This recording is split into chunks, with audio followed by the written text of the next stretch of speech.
Hello guys, আসসালামু আলাইকুম। এরকম আমড়ার আচার, এতে দিয়েছি রসুন, মরিচের গুঁড়ো, ঝালের গুঁড়ো, এই তো বা 5 ফোড়ন দেবো। এই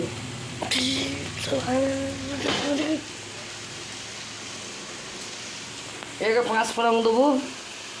আচার আমার হয়ে গেছে। এইটা হইল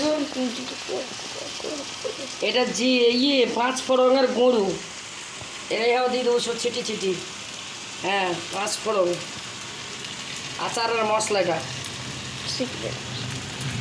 আচারের মশলা দিয়ে দিলাম আমি। এর আমি লাইবু আমার আচার রেডি।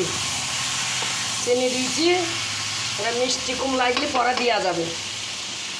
এটা আমার মতন আমি বেনে দিয়েছি, মিষ্টি কম লাগলে বেনে দেওয়া যাবে। এই তো লাল লাল ঝাল ঝাল আচার, এটা খেতে একটু টেস্ট খাবার।